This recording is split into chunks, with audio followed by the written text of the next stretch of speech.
Right, my sound working? Okay, I think we're live. Welcome to Britain's Hidden History Live, episode number 75. Impossible. Right, take us away, Zavi. Did you put it on ultra low latency? That was a huge lag. Okay, good evening, everybody. Hello, Johnny Nigme, you're first on tonight. Oh, loads of people. Oh, loads of good chat before I arrive. Brilliant. Late for my own party. Right, let's have a look at Zavi. We can't see him on there. And this is a huge lag, so hopefully this will mean we can see him. Okay, evening all. Gosh, great to see so many faces. Our largest waiting ever, I think. Gavin, Gary, Kay, Adam, Meg, Myrig, David. Very good, Zav. Anything else called? Which is that? Theme and religion. Yeah, there we go. Who's a composer? Hayden. There we are. A bit of Hayden. Hayden, as we call him in Wales, I think. Right. Hello, everybody. Right. Brilliant to see so many friendly faces. Wow, and I got disgustingly cold, wet and windy in the northeast. Yeah, well, I tell you what, it was a bit cold, wet and windy this morning, and all three boys played rugby today. But Arnie's fine, by the way, so don't worry. He's just got something else on at the moment, so he's having to miss the show. Are we going to tell him what he's doing? Sure. You're going to tell him? The Formula 1. See, you can tell people the Formula 1's on, that's it. Everyone's going to log off and go and watch the Formula 1 now. I don't think so. People like... I'm trying to adjust the camera with a huge lag. Yeah, so it's got absolutely soaked today. It's always funny as well. I'm going to throw in an extra one. I didn't put on the trailer. I need to put on the caption from Bob Morgan, who invented rugby. It's just a little one.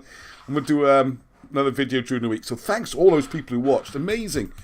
Almost 1,000 views since yesterday, so people are really enjoying the ancient stuff, and we got more of that coming along. Now, if you're new, you're welcome. Well, there's new people every week, and what we try to do here is it's good, old-fashioned, light-hearted, family fun on a Sunday evening. So all the comments family-friendly, please, nice and cosy. What do you want? It's not turning on. What? It's not turning on.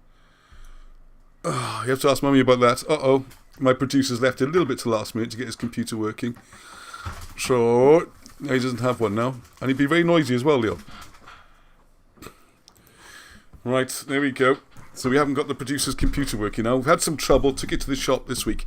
Right, there's a short video of Alan, about 10 minutes, talking about some other stuff. Should enjoy that. Right, so if you are new to this, just to explain, we have this weird situation. Actually, it's not that weird. It happens in almost every country in the world where it's there. The history that we're taught in school, and you look into it and you find actually it's probably not, there was another version of history. And this seems to be the latest rewrite, and it started with the 18th century. So we go through all that, looking at what was here before the rewrite. And one of the big areas is ancient history, because with the research, mostly through Wilson and Blackett, researching the Cymry, the Welsh people back, and the British people, like if you're from Surrey, the old Sicanus, which is Surrey, is Syri. They come from Syria. Then you've got the Sumer with Somerset. So all these ancient links going all the way back. And one of the ways in which you can analyse those links and try and look for some evidence to support there being a migration is the idea that they have the same sort of... I don't like the word mythology, but hey, that's the word it's used, isn't it? They got the same, the Arnie fan club be disappointed, yeah. Yeah, try switching off and back on again. Angie's the IT department, she can fix anything, don't worry about that. Right, okay, hang on, there's loads of comments I need to answer. Oh, this is great, I'm getting loads of questions and things.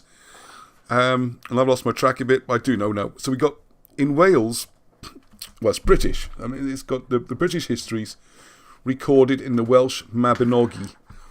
Which most people know as the Mabinogion, because what happened over the years, there's a lot of persecution, and they had to hide the stories.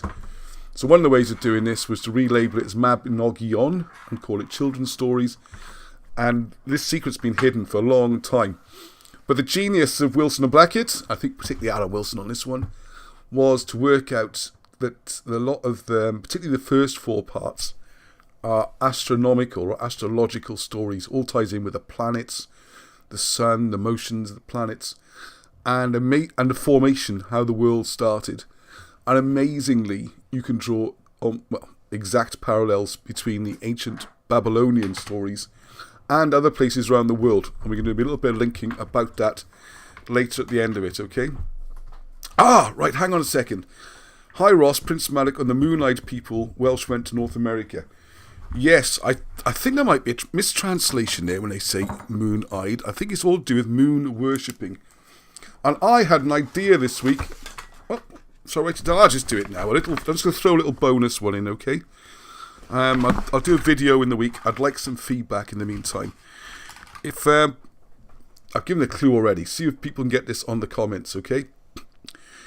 Do you know the old name for Glamorgan? I know that the Romans generally refer to the tribes as Silurians, but Silurians or Silurus is a kind of garbled version of the ancient British term. So have a think about that a second. I'm going to make a note here. I'm a shocker for not coming back to things once I write them down, okay? Right, so we're going to do the usual format. Got some news updates first, go through that. Then to get back to the main story, more about the ancients, and the more videos coming up this week. And I'm going to sing live at the end, ta-da, ta-da, ta-da, with the guitar, so you've been warned. I will give you a warning, so you can leave fast. I'll do all the stories before we get to that bit, okay? Right, okay, let's... sorry, I was going to answer some questions then. Yeah, but the moon-eyed comes in with the Americans as well. I'm not sure I think moon-eyed might be a mistake. But the moon is very, very important, okay? Moon is important. So if you know the old name for the English, Lloegr, that's to do with the moon. Lloegr being the moon, variations thereof, okay? Right, okay, let's have a look at some of the comments before we get going. Good morning. Where's Bobby Jones saying good morning? Must be... Wow, I can't think where you are with a good morning, but very welcome, Bobby.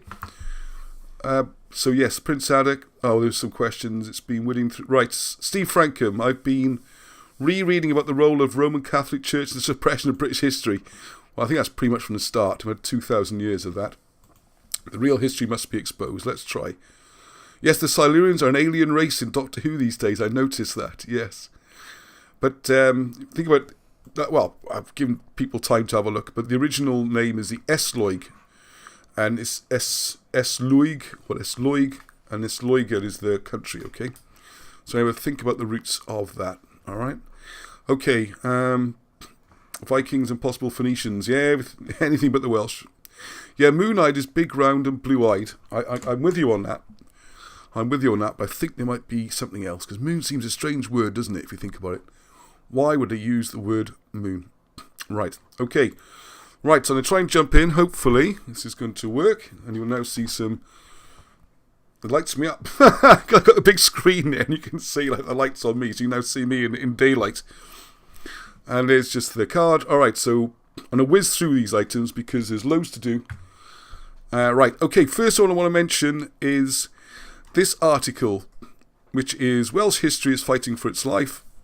And I would like to emphasise, if you're watching this, we don't just deal with Welsh history, okay? It's British history. We just saw New Zealand a couple of weeks ago, Australia. And when we look at Britain, it's very important. We're looking at the English, Scottish, Irish and Welsh histories and some of the French. So it's not just restricted to that.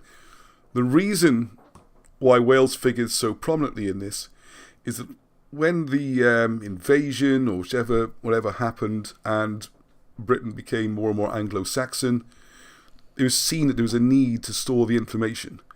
Now, maybe some information was stored in the east of England. If it was, it's gone. The only place left would be in the south of Wales.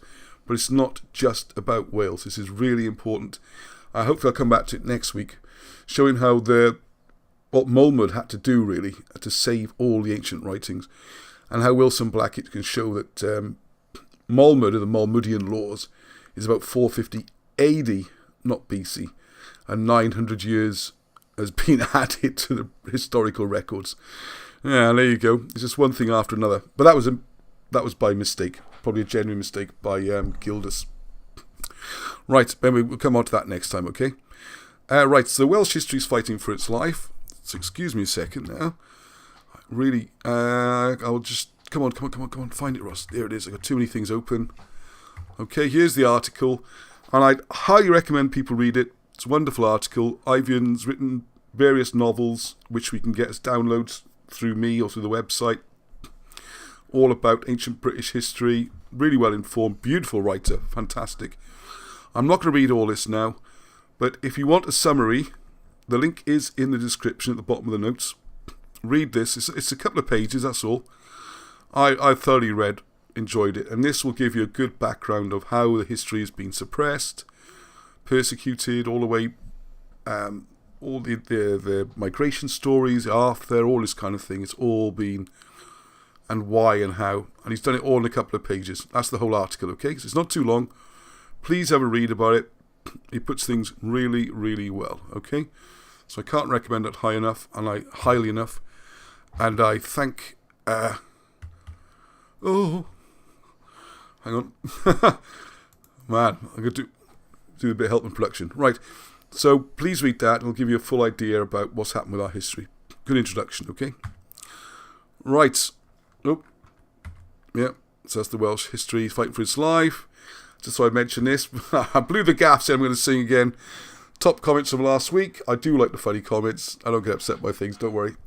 And the funny thing was, when I started singing last week, the camera froze, which happens a lot, by the way, camera freezing. Technical disasters. So Pedro, you're singing, broke the camera, thank you very much. And then the second thumbs down came, which must be for my singing. I think it must have been. Hour and a half program, so I waited an hour and 20 minutes to say dislike, alright? So, there we go. Alright, now this is something which I'm going to do a video on. And, I'm going to see my tracksuit today. Oh, I had this book ready. Which one? It's alright, I've got it here. I've got it right here. Now, Bob has mentioned a book which is one of my favourites, although I haven't read all of it yet. It's a big old read. And it's great though, it's worth it, okay? I'm hoping you can see that on the camera, I should be able to. It's just, A History of Wales, and it's by Jane Williams, published 1869. You can get copies from these people. I'm told it's one syllable, so I have to say Gian rather than Gian. But Gian, you can see the spelling easier. Just go to gyan.com and look at any names of books, and you'll find them. It's amazing, because bizarrely, we now have to go to India to get books about British history. World's gone mad, isn't it? I've read a lot of this, quite a few notes of mine in there. It's brilliant. Lots of theories about, just to give you some background, she looks at the old historical documents and then really discusses them. That's basically it. This used to happen a lot. People think Wilson and Blackett are some sort of fraudsters who've just invented all this stuff and it's come from nowhere. No, there's loads of history books. And most of this we get taught in Welsh schools in the 1920s. And 1922 to 24 was the education reforms where it all got removed from the syllabus. So it doesn't come from nowhere, okay? Right, okay, so we go. I'm not going to read all this, but you can. The idea when I put the text up like this is you can come back later. What are we? 18 minutes into the show or 16 minutes in, you can pause and read it. It's a great email from Bob Morgan. Anyone who knows the channel knows Bob's the top researcher, right? He's brilliant. And we got some exciting stuff coming up. He's the one who did the blue books as well. Right, okay, so this was this book I've just shown you. This was a standard school textbook until the 1920s. It was withdrawn because Jane Williams, was deemed to be too passionate in her unbridled support of the Welsh and less than objective in her portrayal of the English. Now, what I want to talk about, just briefly, see all my three. I can't highlight. If you can see my little mouse thing, yeah, I can see that. Knapping, all right. And if you've got any more information on knapping, particularly any pictures, personal anecdotes, anything like that, please send them through. Because as you know, it's a team thing. I'm just sort of the front guy, the chopsy one. Loads of people doing research. And I want to do a video about knapping, because this sounds like a cracking game. I'd love to have played it. So I'll start here. It was played between two neighbouring parishes using a small handheld ball made of wood, liberally smeared with animal fat to make it more difficult to grasp. A bit like this morning, wasn't it? Everyone dropping the ball because it was wet and slippery. Lots of scrums. And all three of my boys played props today. I'm a little outside half. Where do all these props come from? So they enjoyed a lot of scrumming, a lot of knock-ons when the ball's slippery. Anyway, So the ball can be passed, smuggled, or thrown, but not kicked. Kicking a wooden ball wouldn't be that easy anyway, I wouldn't think. Sides are split up into sturdy gamesmen, which Bob has said sounds like forwards, and elusive fleet of foot, which is the backs. There were scrummages, which if extended and unresolved could be stopped by a cry of Heddwch, which is peace. You'll hear me say that a lot. And then the game will be restarted by throwing the ball in the air for the opposing sturdy gamesmen, the forwards, to battle it out. It sounds a little bit like ice hockey to me, where they fling the puck in the air. You look at the comments, darling. There's plenty of them. The object of the game was to get the ball to the side's home parish church. So I'd imagine you start off facing your own, trying to get home, as it were. I think it sounds a cracking game. And you can read all about it. But it's loads of fury. Everyone would cut. Everyone would, their beards and hair would be pulled. It's like a full-on fight. It sounds awfully good fun. If I was younger, I tell you, I'd love it. And you could run for 1 or 2 miles, carry the ball. Now this is the weird bit, the last sentence. It is a strange sight to see 1,000, or 1,500 naked men. I'm sure they'll be naked. They must have had shorts on or something, surely. 1,000 or 1,500 naked men to concur together in a cluster in following the knapping as the same is hurled backward and forward. So the whole village would come out. I would add the word tragically. Tragically, the game died out in the 19th century when the rules of rugby union were codified by the public schools. And they did try and bring this back more recently, okay? I just thought it was quite funny to mention it. They had a revival where Wales beat England. But in fairness, the English don't seem to have known the rules, which is quite amusing. And the revival of knapping came to a premature end because the organisers could not secure insurance for an unrecognised game. You can't get insurance for that. It's got to be all disclaimers and good luck. So what Bob said, the knapping game seems to have all the essential elements of rugby. Forwards, backs, ball passing, scrums and lineouts. So if it looks like a duck and quacks like a duck. There we are. I thought it'd be a useful thing to put in a Sunday evening. So there we are, Bob. I've done that. King Arthur invents rugby. Yeah, well, that'll be the video going up later in the week. So if anyone's got any more comments on knapping, sounds as dangerous as shinty. Yeah, they used to play some proper games, didn't they? People so much, yeah, I guess, I don't know, we're all getting a bit soft, don't we, really? So that's going to come up later in the week. So if you've got any more knapping, pictures, personal anecdotes, they did try a game quite recently somewhere. Yeah, there we are, October 1990. So there we are. I'd have been in prime form at that age. Oh man, I'd love to play that. Have I just killed the camera? I don't know. Oh no. Right, bear with me a second now. We are going to fix this. It's going back to the shop. Yeah, I catch it with my knee. It freezes. We're also changing desks and all sorts of things. Come back on. Why isn't it working? Activate. Yeah, I know what to do. I'm doing it. Okay, try that. It's plugged in. I think in the wrong socket. Oh, come on. It was going well then. Let's try to change the socket. Aha. That's the noise I want to hear. All right. Yay. Sorry about that, folks. Sorry about that. Ah, dear. We are trying to fix it for next week, though, okay? Anyway, it's a bit of fun, right? Just a fun one, just to get you into the... So it's not it's been quite serious the last few Sunday evenings. All right, okay, so here's another one here, which is... someone suggested this. I'm sorry I can't remember who sent it through. But nominations for the 2021 Archaeological Achievements Awards. And the question is, this brings up a few things. One, can we somehow nominate Alan Wilson to do this, was the suggestion. Now, if you look down the bottom here, you can see... I'm getting the nudge. Fives is another dangerous game. Someone in Brecon got murdered due to a match. Not in the match, though, after the match. Wow, that is interesting, Johnny. Ross, you have to move that thing to the desk. Yeah, thank you, Marshall. Yes, we are going to move the whole desk. Everything's moving. It'll be better. Because it's more annoying for me than anyone, I can assure you. Right, if you've done the bottom of the page and my little arrow is floating around, these are the 5 categories. Yeah, so you got made a substantial addition to our knowledge of the past in the UK and Republic of Ireland by archaeological means. And I think that's the one that, if we're going to put Alan up, it would be that one. Because the rest is all to do with techie archaeology stuff, okay? So this is the one, obviously, the addition to our knowledge is absolutely vast. They've done archaeological digs. I think the tricky bit is, look at this set of criteria, it's supposed to be this year. So we need to be a little bit imaginative. It'd just be good to get them on the radar, you know, just to get out there. What this also reminds me of, though, is as part of the Britain's Hidden History project, one of the things I am really keen to do, I mean, I could not be more keen to do, is our own archaeological digs. When I started this, I had no intention of doing that.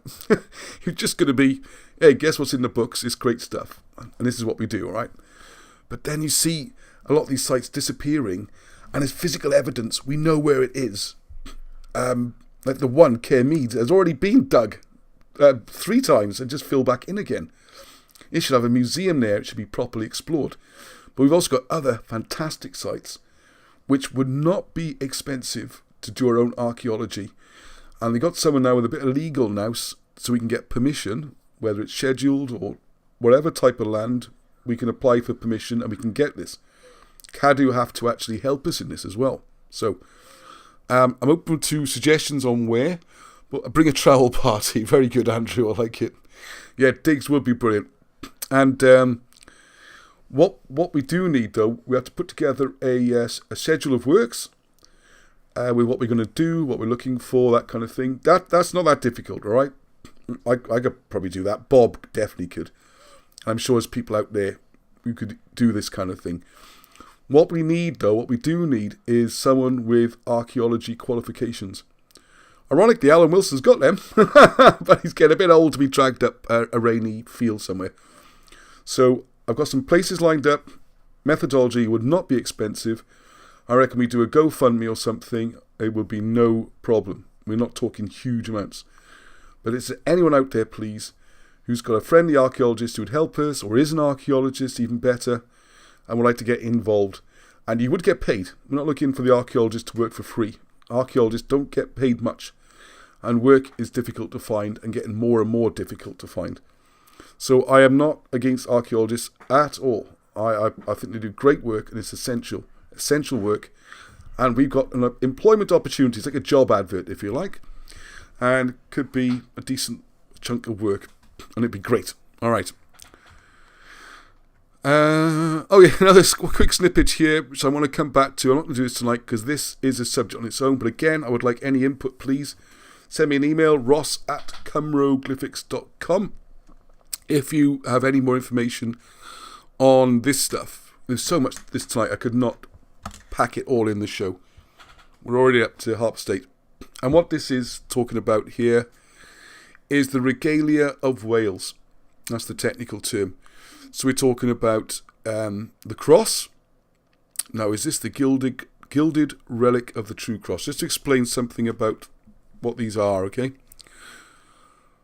And why they're important. Right, so the cross of refuge. Now this seems to tie in. If you look in if you search through the videos, you'll find the one about Empress Helen. And the idea is, and this ties in with number 4 as well, is that if you go through the classical stories, Empress Helen is said to have gone and got the true cross, the cross that Jesus was crucified on. She said to take the nails and made them into a bridle for the horse, which she sent back to her son. And then she brought the cross back to Constantinople. And as Alan Wilson says in his video, which I'm sure you've all seen his lecture, the question is, which Constantinople? Because there's another one in Wales. And not only is there one in Wales, it's very near to a place called Nevern. Nevern. Nevern. And Nevern has a very special cave. Again, just search it in the videos if you have, and there's a video in there and you can see about it. And you have the cave here and the natural cliff. Where the natural cliff is, then you've got the entrance to the cave has been bricked up really carefully. You can hardly see the stones. It's beautifully done. And it looks like one continuous wall. Very clever. It's like a disguise. If you look closely, though, you can see they are stones. And what's very clever, where the top of the cave crosses into the cliff face, a cross has been carved, and the cross is half on either. So if someone messes with a jigsaw, the whole thing could collapse, and you'd notice that it had been fiddled with, all right? Now, back in the, I think this would be the 80s, Alan Wilson, a few other people, and then the early 90s, it must have been 80s, Alan Hassel, they went up there with ground-penetrating radar, they went on top of the cave, penetrated down. Yes, there's a non-ferrous box that's not iron, probably gold, hopefully, or silver, that's there. One of the people, one of the Americans who got out the country before he could be arrested, he had a little bit of optic fibre and he pushed it through. I think he drilled a small hole as well, which is, it's only this big. It is a bit naughty, but there, and put a camera in, and yes, there's definitely some sort of cavity behind there. There's other clues, such as there's a stone where people used to kneel, hoping for a vision of the cross, and that's worn smooth. This was a major pilgrim site. It wasn't hidden, it was massively important. You can see the places around there, you got roads named after Helen, although that's now become a Roman road. You've also got Empress Way and the local rivers, all that. Have a look on the video. That, I think, would be an absolute prime candidate for the archaeology project I was just talking about. It costs hardly anything. Pop a camera through, have a look. What's that going to cost? We're talking hundreds, not even thousands. And obviously it'd be great to shore up a corner of the jigsaw, as they call it, the stones, so we could crawl in, but I just think the simple exploration. Because what happened when Wilson and Blackett's books came out, if you don't know the background, if you go to the site, I think it's 1992, after the books came out identifying the site, it became scheduled, which means it's now a protected monument where you can't touch it. No one even touch it. You can get 10 years prison for that. So everyone thinks they've scheduled it, they're going to do something. Well, that's 30 years now, isn't it, just about? And nothing's been done. So if we want to find out the answers to these puzzles, I think we're going to have to do it. All right? Okay, the next one, the Crown of King Arthur. This is supposed to be the Iron Crown. Now, as far as I'm concerned, and I have asked Bob about this, the Iron Crown wasn't handed over. Because what happened here, Edward I came along and at point of sword was threatening people to hand over their national treasures. So I do wonder if the Cross of Refuge is the same one that was at Nevern.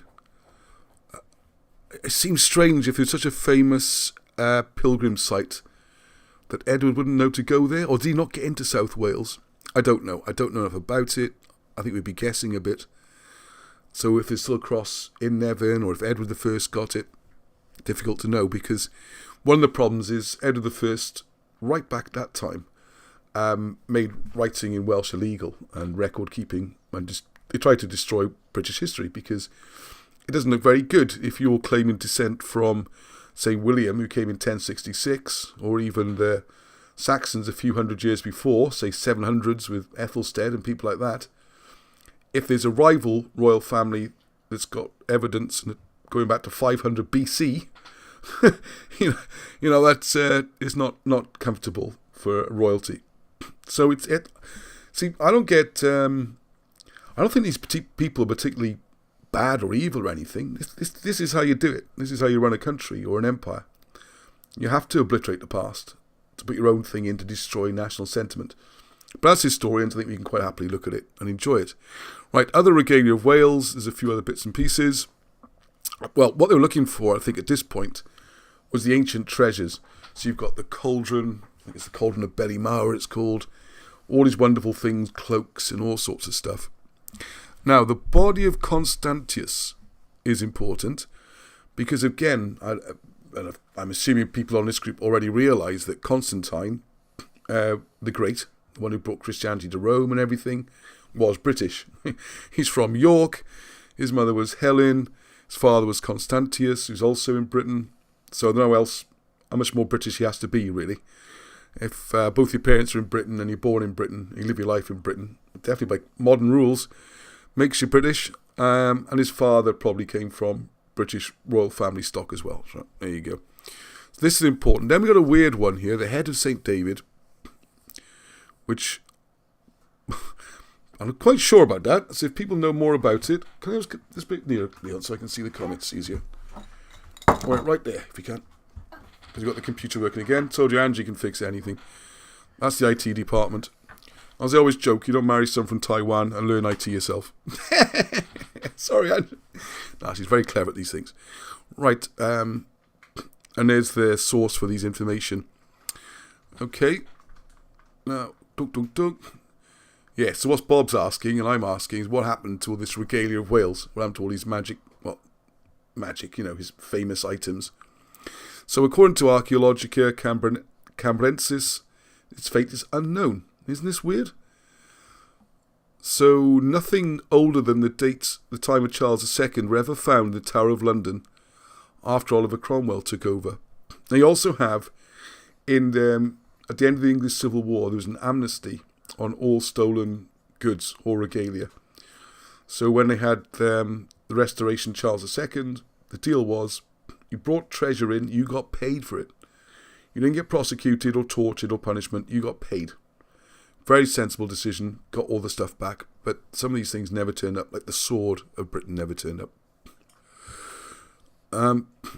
So they got the cross here, as Alan says here. The cross is a bit of controversy, doesn't quite match up. Why are you nudging me here, Daddy? Oh, the comments there, yeah, okay, yes, people having...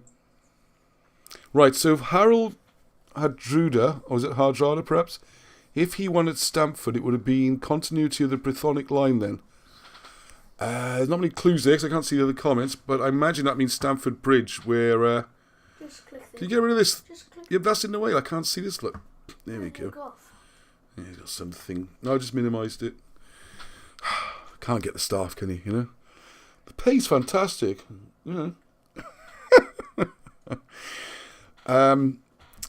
Right, I assume that's Stamford Bridge, where I think Harold fought his battle with Hardrada just before I'm to ride all the way back down south again to fight his battle against William. By the way, we did more work on William the Conqueror, and at least half his army being Bretons, who would have been displaced British. So, was it a reconquest? Were they French at all? Were they just Britons? A good example, if you want to look into it, is if you look at Earl of Cornwall, just Wikipedia or something, you'll see that the Earl of Cornwall, the person who got that was awarded it in respect of him being sort of most valuable player on the battlefield, and was given Cornwall, and he claimed ancient roots to I think it's Caradoc or Caddoc in Cornwall, and that was his. He was returning to his own ancestral lands, was the idea. So it's difficult to know who's who here. We have to think about it. What have we got here? A more capable producer's gone all wrong now. I don't know. Someone just said something nice about me. I was going to read it out. Never mind, it's gone. No, it's all right. Right, okay, so if anyone wants to look more into the regalia, I'd like to do this properly as a video and come back onto it, because I don't know much about that one, as you probably worked out. Right, I'm having this one now. Just before we get on to the other topics, just a quickie. So another great example how British history is just taken out right in our faces. This is just an absolute classic. The headline, again, all the links in description. Ancient skulls show Anglo-Saxon identity was more cultural than genetic. Read that again, all right? Ancient skulls show Anglo-Saxon identity was more cultural than genetic. Now, I've seen this nonsense before, because I was in a long discussion with some of the organisers of Barrow Downs. I got to get to the full story now. Hang on a second. Okay, hopefully you can see that. All right, this Discover channel here, but I mean, it's quite a recent article. Thank you for pointing this out. I'm sorry this week. No, I'm very good at thanking the people who send me these things, but I didn't take the notes. I'm very apologise. If you look at the bottom, these are all from universities and stuff, so it's, I don't know how highly esteemed they are or anything. But I had this situation with, if you look at barrow mounds. Oh, hang on. Have I got that right? Stump mounds. Oh, gosh. Anyway, it doesn't matter. The same situation as this one. And I kept digging, excuse the pun, because they were saying this site is Anglo-Saxon, very much like this one here, right? It says there, read the headline, the caption, an Anglo-Saxon burial mound in Taplow Court, England, all right? It says there it's Anglo-Saxon. So me being a bit of a nuisance, contacted the organisers of the dig and everything, and said, all right, I said, what exactly is Anglo-Saxon about it? How do you know it's Anglo-Saxon?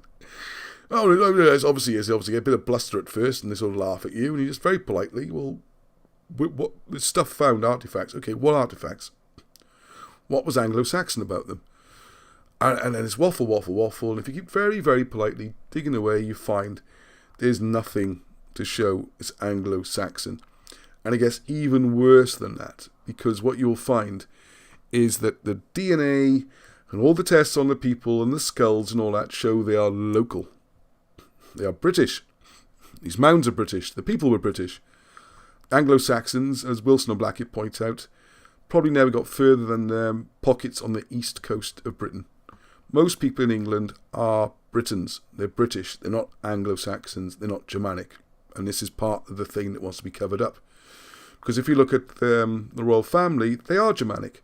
And when the Hanoverians were stuck on the throne as puppet rulers in 1714, that's the point where you really see the history changing. It started with Camden, it was 1670s, 1680s. We just wrote out reams and reams of the old British royal family. And then when they put the Hanoverians on, it really picked up speed. They got deleted because there was a real worry of revolution. You have to understand this. 1715, you had the Jacobite Revolution anyway. But imagine if that had taken off in England and in Wales, because they weren't very unpopular. Yeah, and the idea of the Celts was invented. Yeah, there's no such thing as Celts in Britain either, but there you go, that's another thing. So the term cultural and genetic, this happened with there's Bush Downs. Oh, I'll put it up later. You've seen me talk about it before anyway. And the point of this is then that culturally Anglo-Saxon is nonsense. It's like, I drive a Volkswagen, so does that make me German? It's ridiculous. And it gets even worse because even the items themselves can't be traced to be in a Germanic source.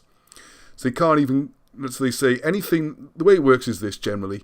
If anything is found which somehow can be shown to be, Scandinavian or something, not that they managed to do this, then this obviously that belongs to the people. Anything which can be shown to be native British is obviously trade or booty. I do not make it up. Now watch this, because this is quite a new article. This is this month. I think people think I make this up sometimes.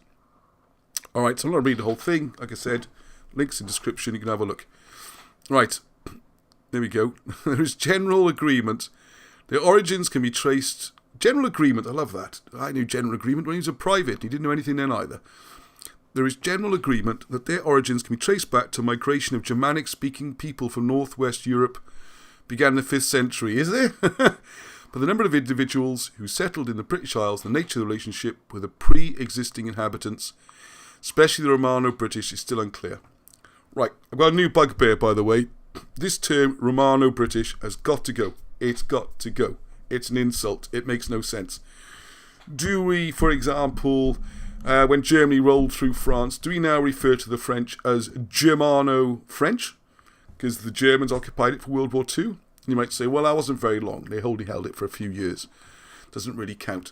Well, what about poor old Poland then, which has been under Russian rule between 1940s and 90s? That's 50, 60 years. Why don't we call the Poles Russo-Polish? Or Russiano-Polish, or something like that. How about North America, when we got... or India. India, even better.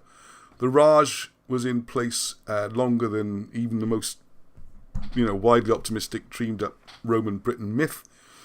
Britain was in India running the show, kind of, for say 300-400 years. I don't want to get into that kind of politics. So let's call all Indian people Englando Indians, or English Indians, or Inglisho Indians, or Britisho Indians. Why do we do that? We don't do it, do we? It's considered a little bit offensive, and it's not helpful.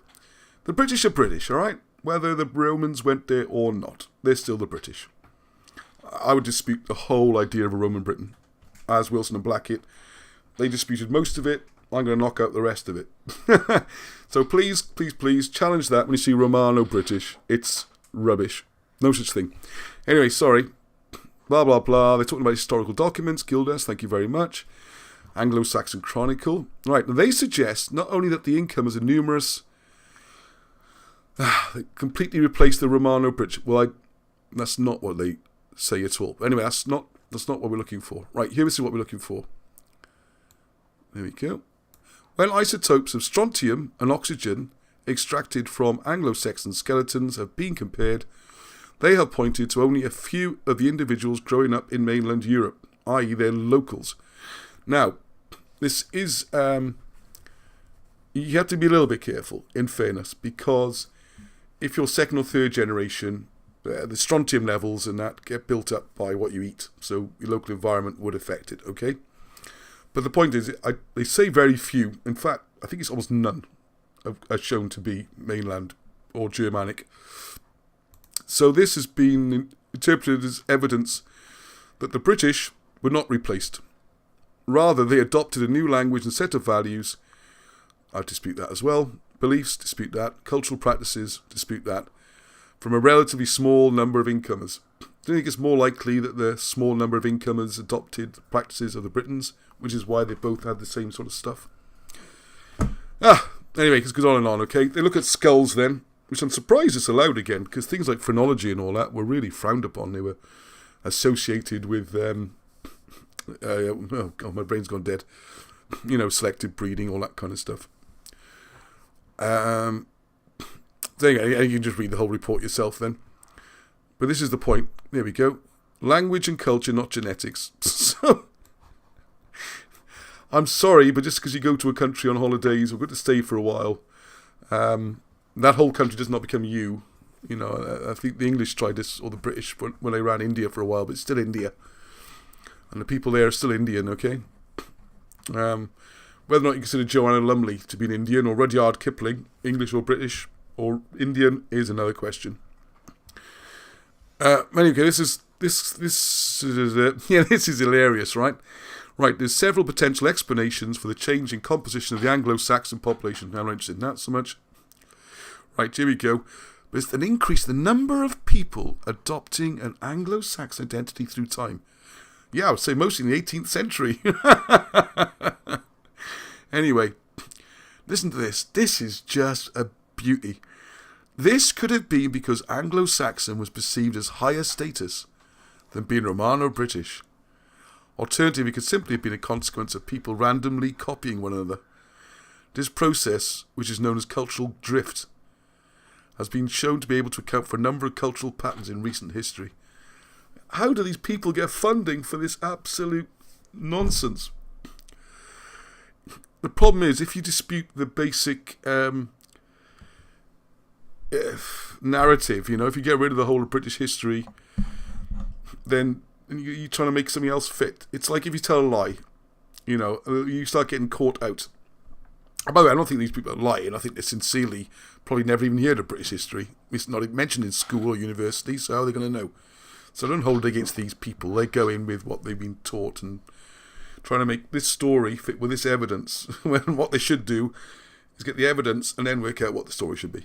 Alright, some good comments here. I can see loads of them. There's some really good ones up here. They wore helmets very similar to Sutton Hoo. Yes, yeah. Well, this... Can you get the mouse over this, Simon? Please? Let's scroll up a bit, please. Yeah, some Thank really you. good ones. The Huns are in the 400s. Right, okay, where are we going? Gosh, so much good stuff.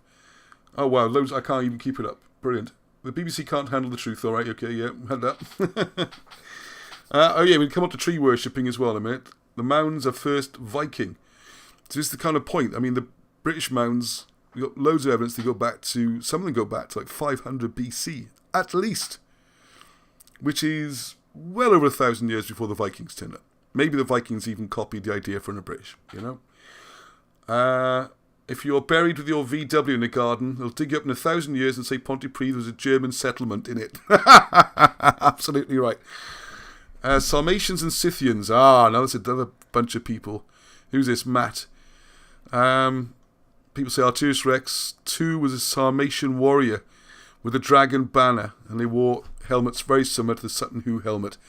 I definitely agree, and Bob's doing more on that. We're following up on Sutton Hoo.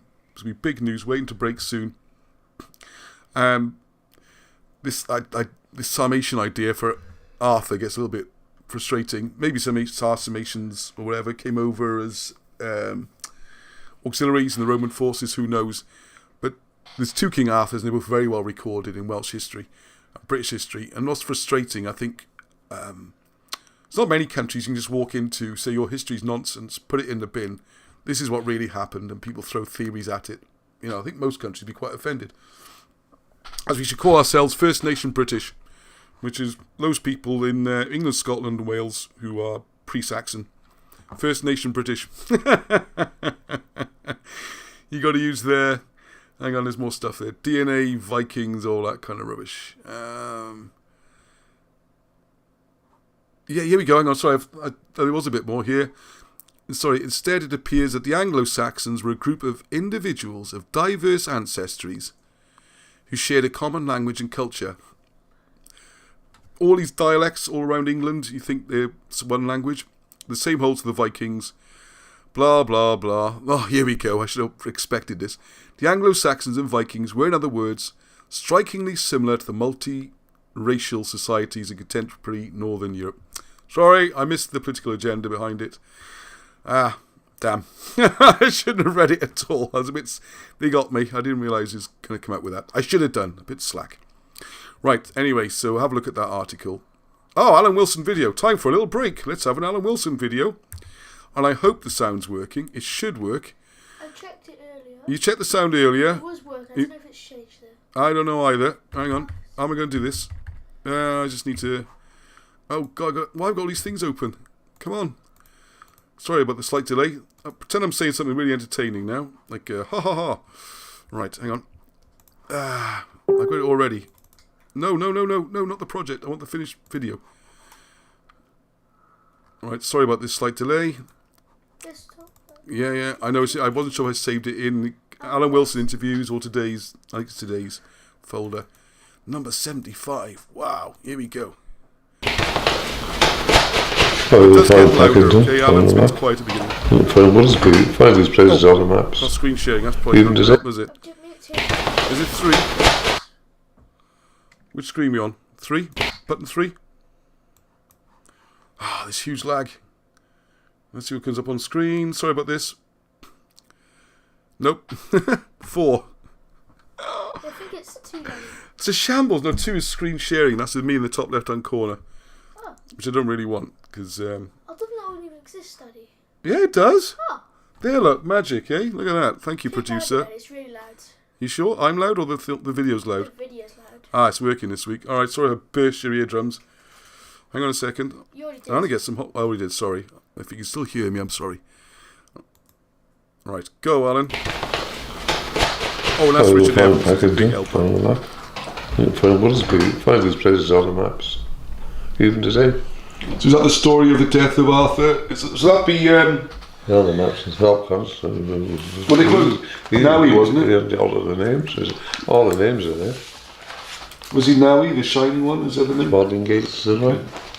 It's a word for big village. Son of Arthur. Cresby's still about it. Yeah, a map is all it does, it? It is good work it out. No, I can spend the rest of my life going through your files, Alan. We did what we could. Oh, it's amazing. It's so much, I can't even file it all, never mind. So Cadwallon, you're saying here, is Gwaith Nerth. Gwaith, yeah. Yeah. Why is it Son of Arthur? Cadwallon. Cadwallon and Cadwallon, same guy. These names are often they're sort of titular, you know what I mean? Right. And the main thing was there were 2 King Arthurs. Once you realise there are 2 of them, they're in business. Yeah, plus we did some work, didn't we? Phenomenal. I think the word is phenomenal. We got treated like shit. Hey? And we got treated like shit. And treated like shit, yeah. Yeah, Ross. That's how it goes, isn't it? What's that, 6-0 now? Oh, it shouldn't have been as bad as that. I know, It goes. I mean, we published book after book. It should never. Yeah, but we got to move on now. It should never have been that. We got to move on, mate. Well, I'm still here, aren't I? If you take on the establishment, I'm not going to. we have done. This Well, we didn't take them on. We informed them all the way along what we were Let's doing. take them on now, isn't it? Perhaps they didn't realise we were trying to be.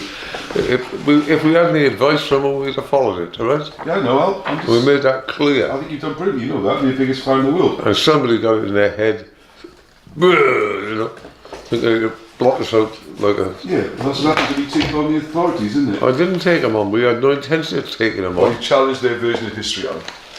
Yeah, but they could have joined us. That was the whole object. Yeah, but they didn't to work with us. Yeah, they didn't want their version of history challenged. This is the problem. They didn't want it. Well, it's going to happen sooner or later. Once one person knows, it's out. Yeah. It might take 50 years, 100 years, it could be 20 years. Well, that's what they're worried about, isn't it? Well, then they have to get in on the act. Well, they're going to fight. We knew that. We thought they'd get in on the act with us and mould it in the way that is acceptable. Yeah, unfortunately, the first thing they're going to do is fight like hell first. Get nasty. Yeah. Unfortunately, that's how it works.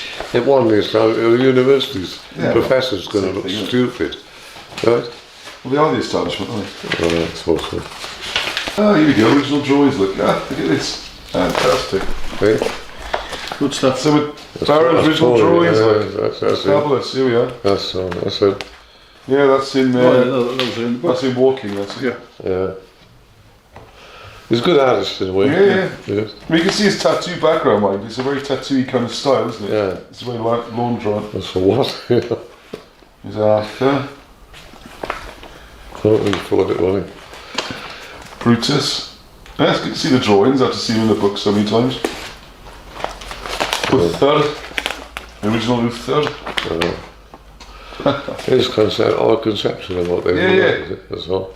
They may be wrong, but it's the way we saw them. Well, you got to start somewhere, haven't you? 1980. My God, these drawings are now 40 years old.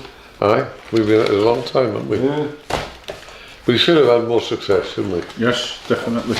But we met other authors who said, "Oh, we're fucked," and they were thinking like us. We tried and we got knackered. If you don't fit, Oh, yeah? If you don't fit the Yeah, narrative. there was others as well. Oh, there were others doing various bits and pieces. Yeah. They were getting stamped on.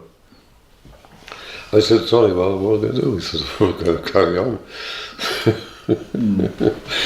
Fuck me. If they don't like it, they can do the other thing. Well, you see, this is the difference between you and most authors, though. Most authors are lucky to sell 50 books. You don't think selling a few thousand is very good. It's actually incredible for independent authors to achieve those sales. Yeah, it's amazing. Independent authors don't generally sell, tens of thousands or millions of books or anything. Yeah. You had more impact than any other historian I can think of anyway. Try and name Yeah, 5 other historians from the mainstream over the last 40 years who had as much impact. I can't think of any. Yeah. But it could still have been come and seen us, taught to us. Yeah. The door was always open. Yeah, well, that's the deal, Al, isn't it? Eh? That's the deal, mate. What do you mean? I don't know. If you That's the way things are, is what you're if you saying. go to war, yeah. We didn't go to war. We never tried up for war. Well, it's seen that way, isn't it? They blocked us in every way they could, and in the end we said, bugger it with publishers. Well, But we tried publishers, and they were told, yeah. just get, whether they were listening to phone calls or what, they probably were. And the publishers were told. Well, that's how wars go, isn't it? Yeah. Well, and if they'd have been polite to us, we could have moulded it to suit them. They declared war out. They didn't want to negotiate. They thought it'd be easy. Right? They wanted didn't to like war. the idea of a king of Wales to start. There's lots of reasons why they declared war. I mean, that's just how it is. Oh, they thought it was going to be easy. Yeah. Once they declared war, though, you can't undeclare war. You could come now and talk. Well, Talking is often but it takes time, doesn't it? they didn't get it in their heads. They thought they could squash us like a bug. And what have they got? Now we can stand off. We're not finished. Good. That's the spirit. No, we're not finished. Your own games, yeah. Well, we have done. Yeah. What I'm concerned about is I think it has affected you a lot. Of course it does. I think it still affects you. I think A that's bit. you're only gonna come out of that. I think when you I'm not bitter. I'm just saying. yeah, but you need to somehow move to a situation where you Well, we did. We moved to Egypt. and sent down Egypt. Yeah. We said we'll do something else. Yeah, true. Yeah, and we deciphered Egyptian. And they still don't like us. Yeah. We went to other things, and we decided we could decipher Egyptian. We could do wonderful things. Yeah. So we did other things. Yeah, but unfortunately it all tied back into Welsh history again, didn't it? It didn't really go away from it, because the hieroglyphs all goes back to Welsh, and we're back to migrations, and... Yeah, but wouldn't it be common sense? It Wouldn't it be common sense to come and talk to us and say, "How do we deal with this?" I Wouldn't agree. it be the thing to do? Of course it... Yeah, but... We have a talk to them and see what we can do about this. Let's see what we can. Yeah. That'd be the normal thing to do. The normal thing. But I think the London establishment had ideas that they could do whatever they like. But the booksellers were amazed. Some going around the shops saying they would see ideas, and they had to take our books off the shelves. You could sell them if somebody wants them. They're going to get them to store them. We don't want them on the shelves. What the hell? We're going to kill the Queen, isn't it? Yeah. Well, I was reading through some of the notes. I was surprised a similar thing happened with Holy Kingdom with Adrian Gilbert. Where people were writing to the publisher about getting copies, and they wouldn't send them. They were saying they had to go to a shop, order it, and then collect it from the shop. The publishers had nobbled on even on the book. Holy Kingdom didn't do as well as it should have. No. But Well, no, I just wonder what it did really. Because he's more the acceptable face of this stuff, wasn't he, Adrian Gilbert? He's a bit posh and a bit Englisher, Oh yeah. politer. Well, they got to him, didn't they? For us, they tried to. The books that we brought over this one, anything that we planned. Yeah, I looked at some of the correspondence here. There was a lot of, you sent a lot of corrections and things that didn't seem to get changed. And, Yeah. I mean, it didn't end very well between you and him, didn't it? Or- No, so it didn't end up very well at all. So why we just changed? Why was that then? I don't know. The variety of things we didn't trust him in the end. We wasn't given a faithful account of what you were. Yeah, we were just we told him he was changing. oh, was he? The attitude was changing. You could tell. And he's been.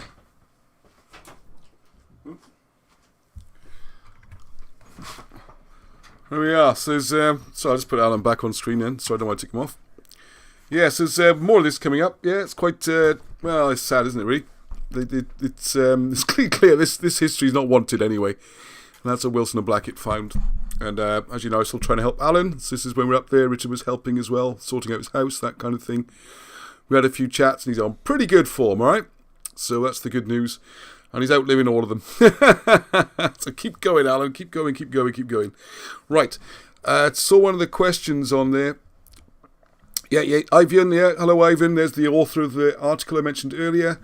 So if people are asking how to get to it, if you go on to description and scroll down, you'll see all the links, and Ivan's article, Welsh History Fighting for Its Existence, something like that, I think that's the title.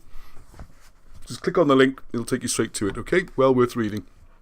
Right, I noticed someone put on there, well, they normally say when they read it about the Conan stories, I'll go back to me a second. Cimmerian riddle of the sword, because Conan is Cimmerian. Well, I'm convinced it's Conan the Cimmerian, and Conan's one of the early British kings, which is a heck of a coincidence. And it's got its personal interest because the Welsh version of Conan is Cynon, which is where my family come from, Abercynon. So I've been catching up my Conan. I've always liked a bit of Conan. There's a lot of it's just random stuff, but where it gets interesting, I think, is when Hollywood gets hold of these stories. So my theory's slightly moved on a little bit with instead of the books necessarily being the clues. I was wondering, why is it this guy Lesprague, just some writer in Texas, how do you know all this British history and the clues and the symbolism and the ancient religion and all that kind of stuff? And you go through more and more of his books, it's not that strong really. It's when the films come in, that's when you get the big messages. And if you look at Conan and Conan Destroyer, the Arnie films, my oldest son's called Arnie, so you can see I'm a little bit of a fan. You'll see in there all this obsession with the snake cults, all that kind of stuff. It ties in so much with the ancient British history. And when I mentioned there the riddle of the sword, I think again that ties in with story of Arthur and the sword, which I mentioned before, I think is a possible reference to the ancient Hittite roots of the British being the first to work out how to get iron out of a stone. So sword from a stone, it's only a theory. How can you possibly ever prove it? But a theory I've got, I don't know, apologies if someone else told me it. I'm not trying to claim everything. So I put my foot in it. I hate doing that. Is that the sword in the stone is the block with iron ore in it. So you heat it up and you belt it and eventually make a sword. And it's an allusion to that. So I hope that helps. That's my view on it. Hope everyone enjoyed watching a bit of Alan Wilson. As you can see, still got his dander up. He's still prepared to... he's far from being beaten or bowed yet. Right, now I'm going to put my thing on here, where I was going to talk about ancient tree worship. What time is it? 9:05. Running over, as always. Never get it in 1 hour. Irish is the same, yeah. Irish, you got the story of Ursi, I think it is, where they've got their... Irish, you got their own foundation history, all the way back to Egypt, the movements, the migrations, who they are, where they come from. And that's before the Gaels, because obviously Gaelic is pushed as the official language. There's probably an older language than that, but hey, what can you do? Same in Scotland. Everything's Gaelic in Scotland. No one mentions the ancient British tongue and Strathclyde and what they would have spoken before.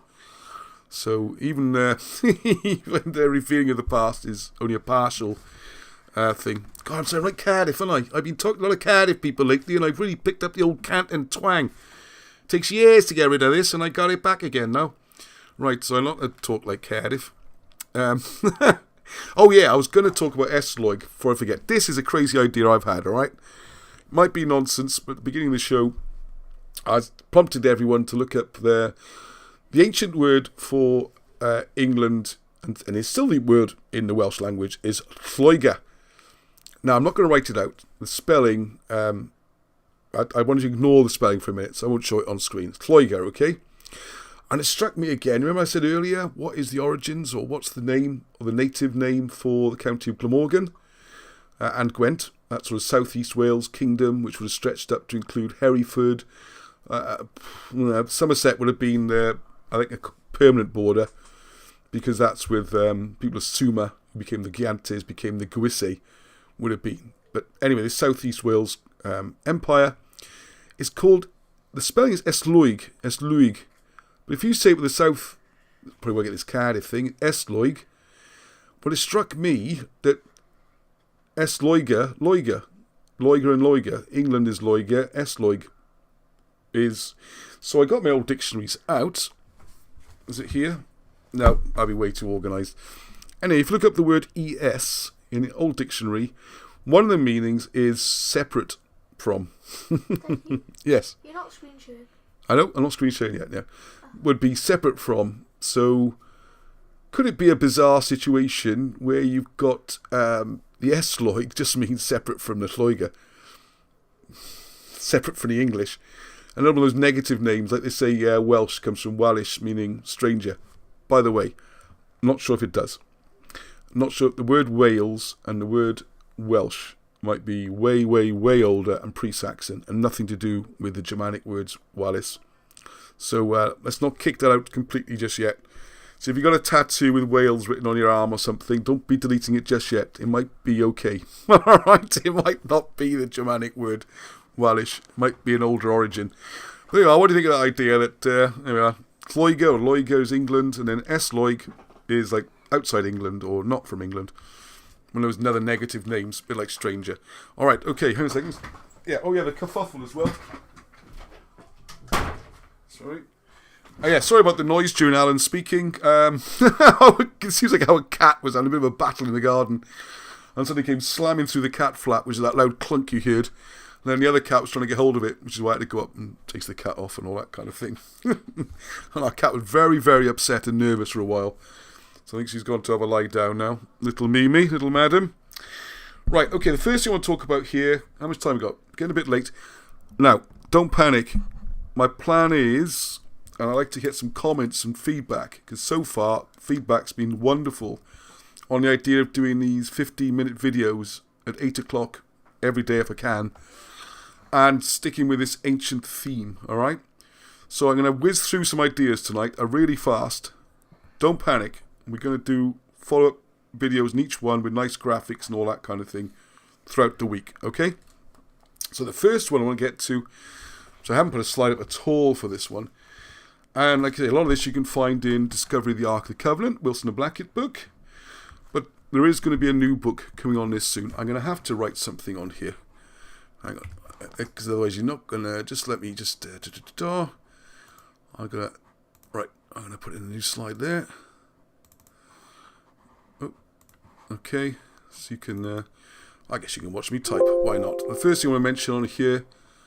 Uh-oh, got to be careful. I haven't changed the screen share thing now, haven't I? Okay, alright, hang on. Oh, what's wrong with me? Yep, this is right. No, it's okay. Sent. How's my spelling? We'll find out in a second. Alright, the first one is St. Grail, which could be a confusion with the Holy Grail as well.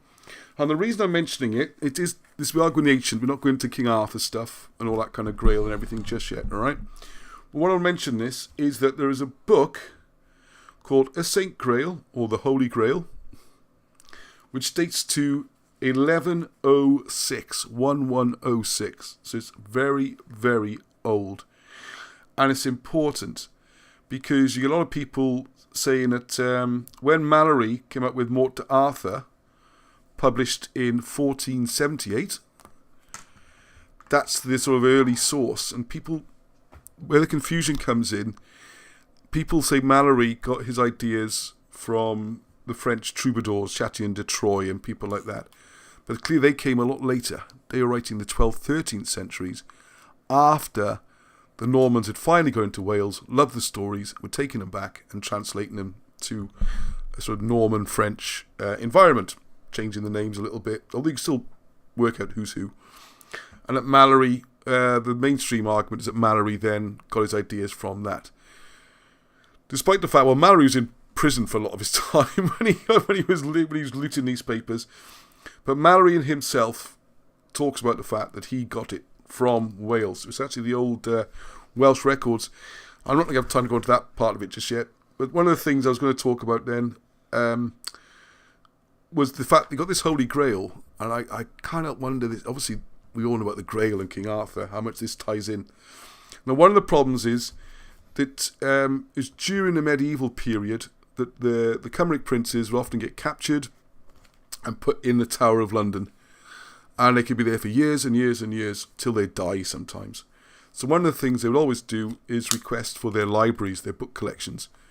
According to Wilson and Blackett, at that point, the English, even the nobility, were pretty much illiterate, and so were the vast public were. Was in Wales always this amazing history of reading and writing, and this is one of the tragedies that probably the best recorded history with a wealth of literature and historical records, as claimed to have none at all. So anyway, so a lot of these ancient manuscripts and the books that the medieval Welsh kings would have had were destroyed by someone called Scholasticus, which is the Latin. He's called a Ascolon as well, and he's quite proud of this as well. It's not a secret. Right, so what I want to try just mention quickly in passing. So what they're trying to do at the moment, be aware of this, is that there's an attempt going on to redate you couldn't make this up, the St. Grail to 1400, trying to push it back 300 years. And the Mabinogi Tales. And I had this today on just a little few comments with someone on Facebook and that, trying to make out all these things are late medieval. And I've heard stories on the BBC when they do their, what's Lord Snooty's programme called? Melvin Bragg. Lord Smugness, I call him, sorry. His Smugness on a Thursday morning when they talk about the literary styles, now it must be medieval, blah, blah, blah, ignoring the fact that it refers back to earlier material. And it's obviously being copied. And then there's another absurd claim that it's copied from Irish originals, but there you go, that's another one. Right, let's get on to the main thing. So an introduction to it anyway. And this is the idea. Hang on. Let's put something to look at. Not particularly interesting, but there we are. At least it's something. Hang on. Oh, whoa. What happened there? Bells are... Hang on. Oh, bells are running. Oh, that's my cue to sing in a minute. Starting to get late. Right, now, what I want to do here is the fact that all around the world there are certain common themes. One of which we talked about a lot in the videos this week is the dragon. And I want to talk a little bit more about that. Because what we see is a situation where in China, South America, obviously Wales, but also Babylon, Syria, they have this dragon image. And the idea of the dragon image is all tied in, well, it would seem, this is the theory putting forward, that this represents comets striking the Earth. So this is why I guess the forms can change slightly. I also think you need to look back to the Lamassu to get at the Welsh dragon origins. But the point of it is, it's astronomical in nature. This is all to do with looking up at the stars and looking at the comets, errant planets. And we go slightly outside history now because there's a few really important points which have to be acknowledged and in some way understood to make any sense of this. The first one, which I'm sure most people, if not everyone watching this, will be aware of, this concept of there being a clockwork universe that we live in, where we've got our sun in the middle, and then these planets, however many, 7, 8, 9, 10, take your pick, what counts as a planet these days or doesn't, they're all going round in a uniform way for millions and millions and millions of years. Whereas when people like Velikovsky came along, and before him, people like Edmund Halley, they would look at it differently and say, hang on, this doesn't make sense because there are erratic objects in our solar system. So Velikovsky got all the books there, and I'd highly recommend reading the first two, Earth in Upheaval, Worlds in Collision. Very important. Now what he first noticed was, if you look at all these ancient traditions all around the world, they all share certain common themes. And his thinking was, this can't just be coincidence. And it's because of how far back they go, it seems very unlikely that they were transferred stories and that they were all describing the same event. Seems far more likely. And the difficulty with this is that if it's in human memory, some of these major events, then they can't be that long ago. You can't have some hundreds of millions of years ago. People wouldn't, no amount of tradition is going to carry it that far. So what you have is a situation where, for example, in Homer's Troy, or the Iliad, when you talk about Mars and Venus being the gods getting involved in the battlefield, they really are talking about the planets, Mars and Venus. So the idea is a situation, you got, whether you want to go heliocentric with the sun in the middle, or geocentric with the Earth in the middle. It's a whole can of worms. Don't really want to get into all that. And people think if you question these things, you get insulted for it, which is strange when you think about it. Anyway, the point, whichever model we're looking at, rather than Mars doing this, keeping nice safe orbit, and avoiding us and causing no problems, Mars on an irregular orbit. So maybe it's an ellipse off centre. So if that's doing that, then the Earth's doing this. Oh, I need some coordination here. Every now and again, they're going to near miss, because they're not going the same way. Okay, they're going to keep having near misses. Now the problem is, every time this near miss occurs, whether it's again controversial areas, some people go with that electric universe theory, it's electrical attraction. Some people say a magnetic attraction. Other people say gravitational attraction. Whatever it is, these two large objects will interact. And this is what the ancients seem to be referring to when they talk about wars of the gods.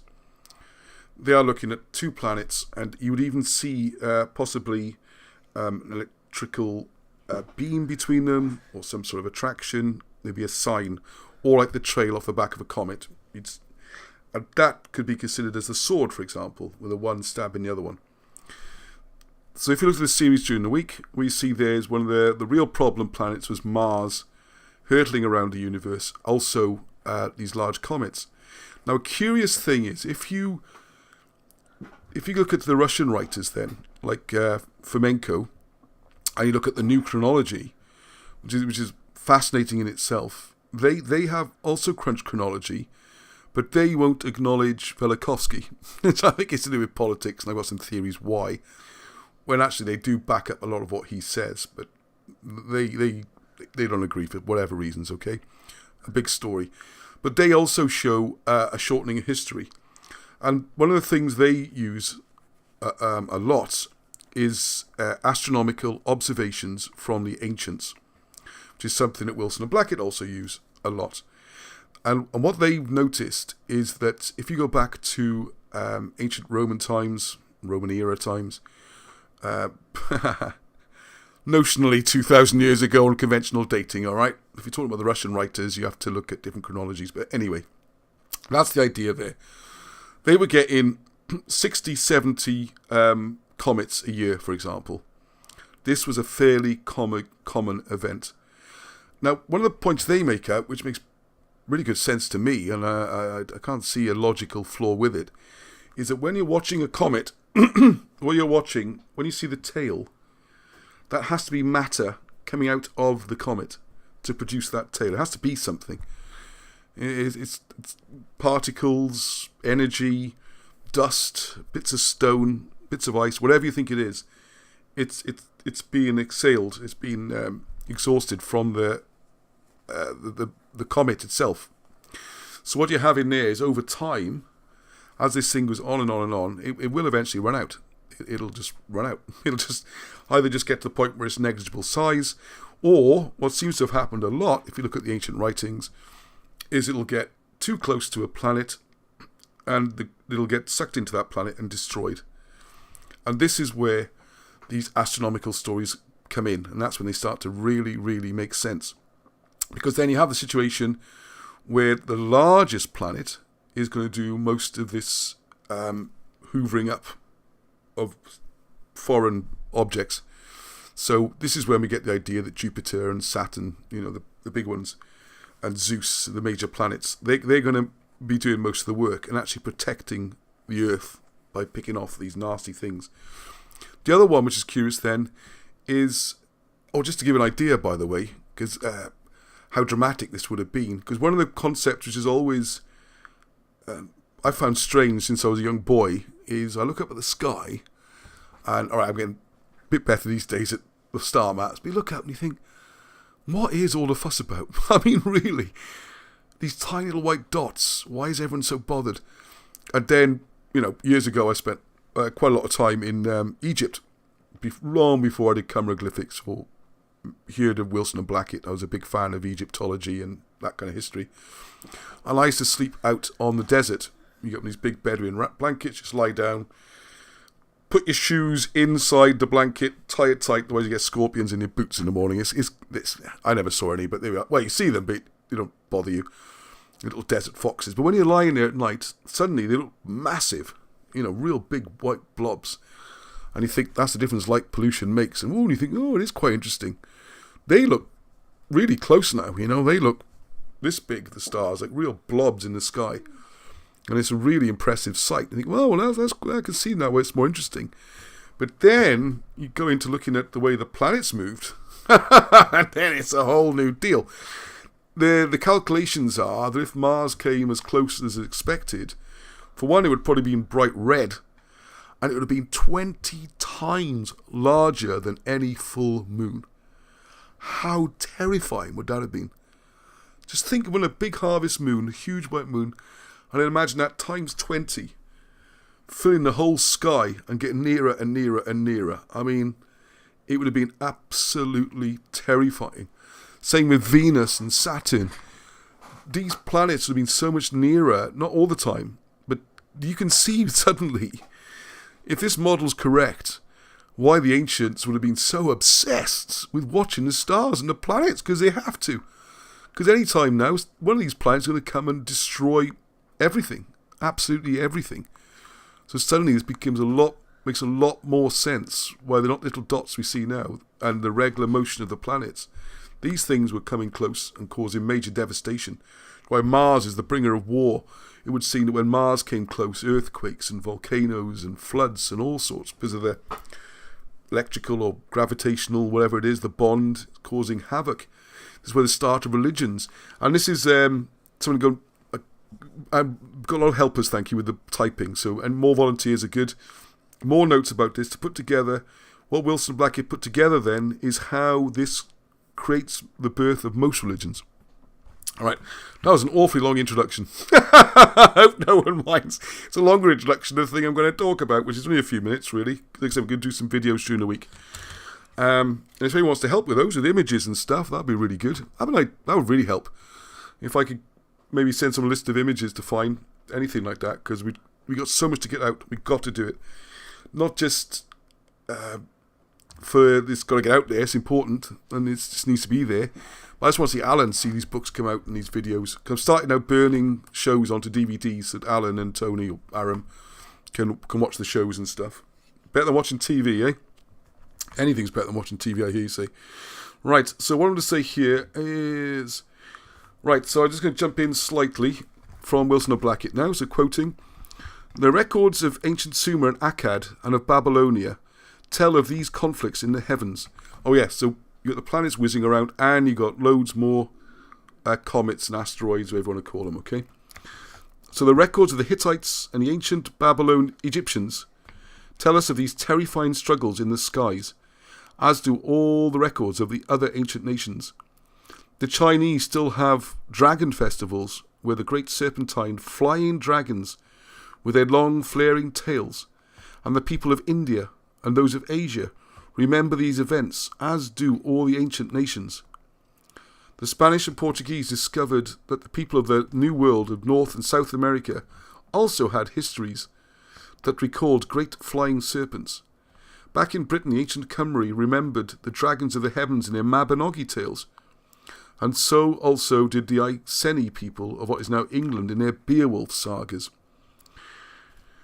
Curious on that as well, that including Beowulf, you might have seen in the videos during the week, is that they all seem to draw back on the same Babylonian source. Because if you have to start thinking here now, the stories are all similar. They might all well be describing similar comets or planets or a similar event. But how much differences would you expect if it was just cultural, and how much of this is evidence of migrations? This is really... You have to think about this. I don't think anyone knows a definite answer. This is... Come to your own ideas and conclusions. Is it more likely everyone saw the same thing and recorded it the same way? Or if you see this planetary battle, would you come up with different stories to explain it? Why would they have the same story as well as the same images? And this is the kind of stuff we're getting into more and more, okay? Right, finally, hour and a half. It's supposed to be an hour long. Right, we've got to finish soon, all right? Anyway, I want to just mention this, it's important. What is not generally realised is that all the ancient nations appear to have concepts or ideas about a great tree. This world tree clearly appears to have been associated with cosmic order, also order and harmony on planet Earth. The 19th century translators of ancient Assyrian records noticed the ancient belief in a world spine, and a connection of this invisible world spine with the star Polaris, and this would clearly point to a recognition of the Earth spinning on its polar axis, and the fact that all was well with planet Earth as long as the world spine remained in place. This concept of a world spine then appears to be associated with the ideas of the world tree, and a great eagle is also often associated with this great tree. Now, there's a lot of stuff going around at the moment, and I'm not jumping either side of whether it's flat Earth, globe, sphere, rounded thing, upturned saucer. I don't think there's any way of being able to tell from the Earth, but probably people say he's a lunatic now. But what is important, the important point here is none of those things. It's the point from your position on Earth.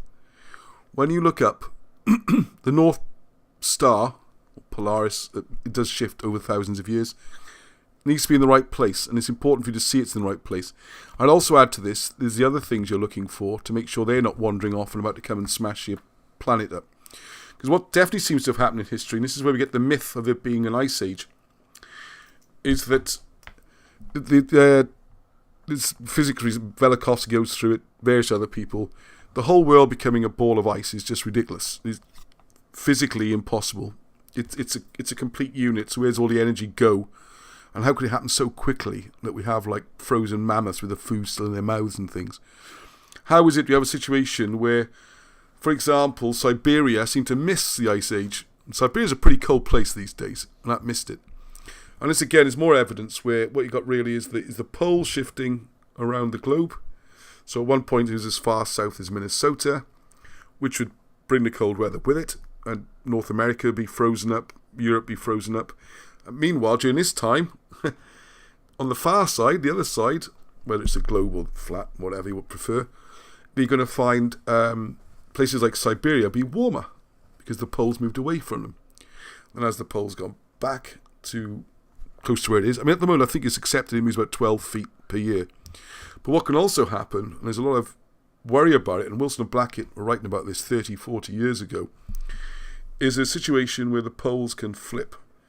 And then, God knows what happens. That's when the whole world goes bonkers. Anyone see where I put my glasses in? I haven't been anywhere. How can it disappear? Alright, so, okay, so I'll just finish on this, I think, quickly. So, now this is, because I want to mention this then, right, okay. So the world tree notions may lie at the root of the story of the Egyptian deity planet Osiris being trapped in a coffin-like box by his brother Seth Saturn. You get the same story in the Mabinogi, by the way, where he's trapped in a sack, in the story of Pult, I think it is, and floated off down the Nile to Lebanon, where the coffin grew into a giant tree. In the Hebrew and derived Christian religion, the stories of mankind itself open with a tale of a great tree in the Garden of Eden, and the serpent lurking in the tree gave an apple from the tree of knowledge to Eve, and this resulted in the expulsion of Adam and Eve from their paradise garden, which also Wilson and Blackett explained then as being astronomical, with what was the North Star moving outside the permanent area. More on that soon. If the serpent is recognised as a giant comet, and the apple is either the comet itself or a displaced planet, then the story becomes one of planet Earth being displaced from its axis onto a new and different axis. Check out Brazil's national flag. Thank you, Marshall, I will. I'd like to talk to you before I put these videos together, okay? But we'll come on to that. This makes sense as it is customary to ignore the disturbing fact that during the misstated era that is referred to as the last ice age, there was no ice age in Siberia. This is more than strange, as the academic theory is that the ice masses of the North Polar region spread down southward, like cream being poured over a great pudding. You know, lovely writer Alan is. Or Barham, actually. It could be either of them, that. The alternative is that the North Pole was then to the south of Greenland, and its ice cap covered most of northeastern America and parts of northwestern Europe, which could be why the people had to leave Britain and then come back. So, just jumping ahead then, the idea of a world tree and the climate changes of the seasons is evident in the Mabinogi story of Llw Llaw Gyffes, where Llw lingers as an emaciated eagle in the world tree until Gwydion brings Llw, spring and summer, back to life. In Mesopotamian legend, you got Etana, who appears to be a version of Tammuz, the god of vegetation, or spring and summer. It's also associated with a great eagle in his search for the source of life and birth. And just as Llw is damaged to the eagle... Let's go full swing here. Enough looking at that, I think. Just as Llw is damaged to the eagle of Etana also crashes down to earth, Nin Hursak, the deity of the ancient city of Lagash, who was another version of Tammuz, was depicted as a lion-headed eagle. In fact, the eagle is found almost everywhere, and Vishnu, the Indian god, who rides on the back of a giant eagle. Oh, I'm getting a hurry up to finish. There we go. In Egypt, the vulture goddess Nekhebit was associated with childbirth, and the Greeks identified the same birth goddess as Eileithia, I think it is. Okay, so we'll do more of this during the week. What I want to point out there is that Sargral I pointed out earlier, the Holy Grail. It's in there.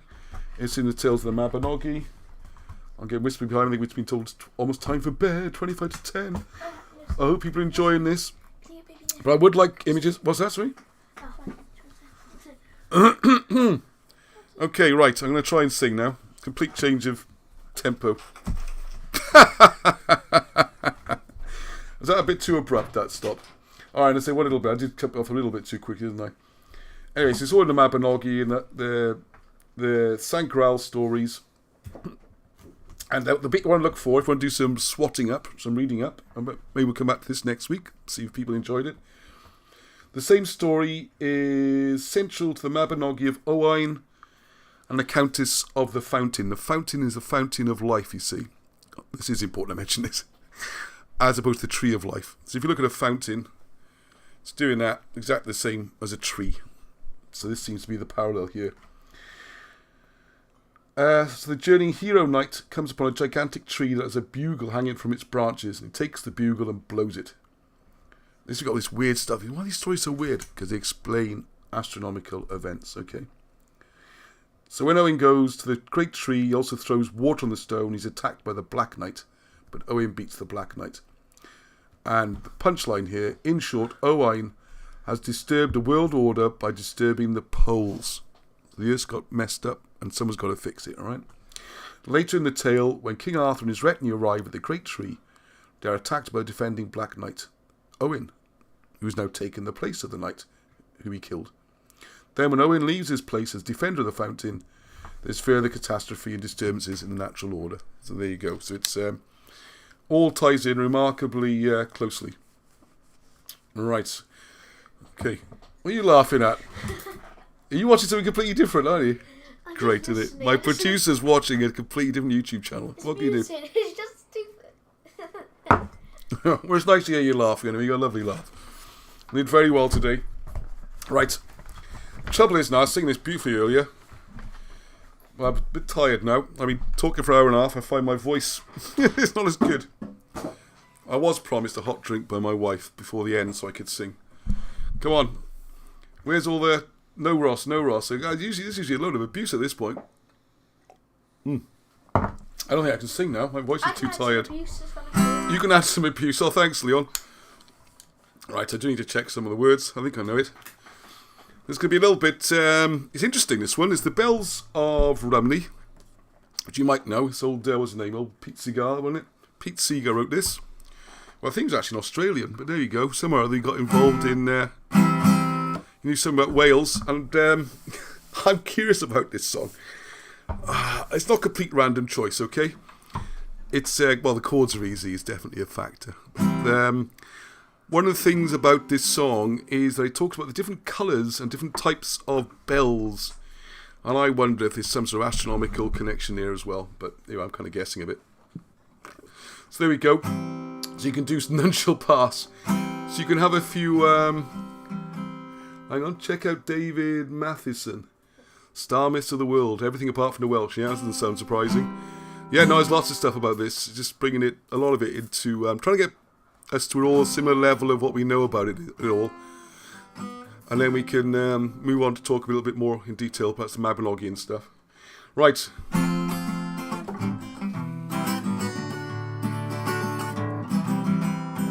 What are you laughing at?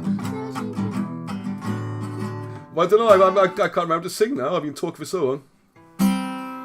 What will you give me? Hang on. What will you give me? I got this song, got the tune wrong. Sad bells of Rumney. Out of key, I'll get there in a minute. Is it? Hang on. Do you need a capo or something? Do I need a capo or something? I'm just in the wrong key. I know, I'm singing one key and playing another one. It's okay. I was doing lovely earlier, wasn't I? Oh, you made mine owner.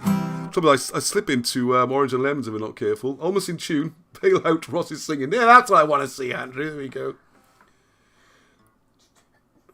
What will you give me? Say the sad bells of Rumney. Is there hope for the future? Are the brown bells of Merthyr? Stop playing guitar, mate. Who made the mine owner? Say the black bells of Rhondda, and who robbed the miner? Cry the grim bells of Blaina.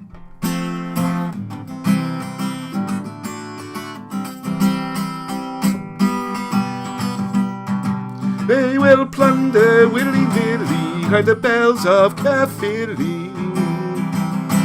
They have fangs, they have teeth, shout the loud bells of Meath. Even God is uneasy, say the mice bells of Swansea. And what will you give me, say the sad bells of Rumney.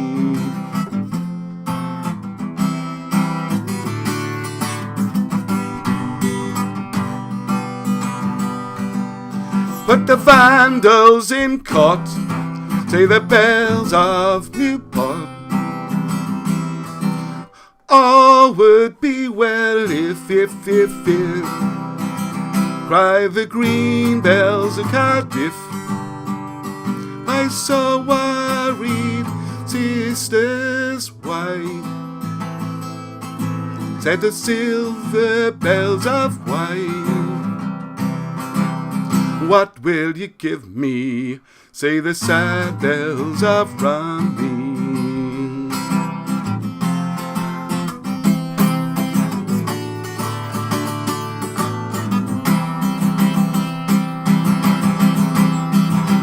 What will you give me, say the sad bells of Rumney. Is there hope of the future, by the brown bells of Merthyr? Who made the mine owners say the black bells of Rhondda, and who robbed the miners by the green bells of Blinders? But the Vandals in Cod say the bells of Newport. All would be well if cry the great bells of Cardiff. Why so worried, sisters, why? Said the silver bells of wine. And what will you give me, said the sad bells of Rumney.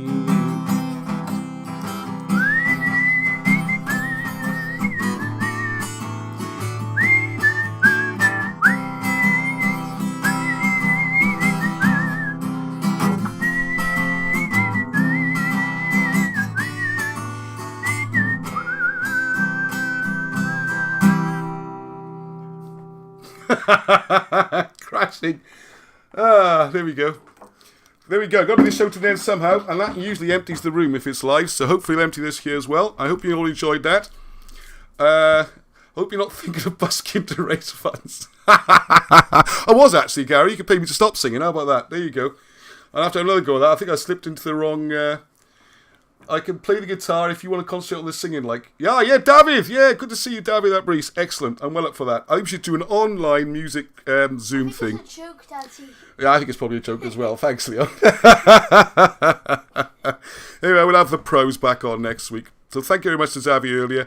And we'll have Arnie playing. I'm going to do that again. I'm doing the beginning of the show. I'm going to remember the tunes. I forgot the tune as well. God, I've been practicing. I don't normally practice, do I? I normally just play anything, but I actually practice. Never mind. Right. Well, I enjoyed it anyway. Star is Born. Or a planet. Or a star. Anyway. So thank you very much, everyone. It's getting late, and I hope... until the next time, I can do a lot more. So this week, just to say, this week, try and do another series of videos, more and more about this astronomical stuff, with the Tree of Life and that, learning as we go, reading this, lots of other sources, and let's take it from there. So until the next time, I'm wishing everyone the very best, and thank you for staying to the bitter end, as painful as it was, and as long as it was. So, till the next time, we'll say goodbye, we'll say hello as well. No? Can you see Leon there? He's working hard as producer. He's not really. He's been watching something else. Not even watching his own dad's show. What do you mean, no? Kind of.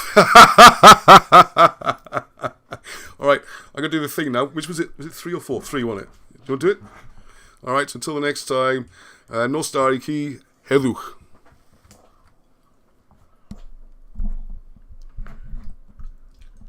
Oh, I will leave the comments open a little bit longer so people will have a chance to finish those interesting conversations that's going on and say goodnight to everyone, okay?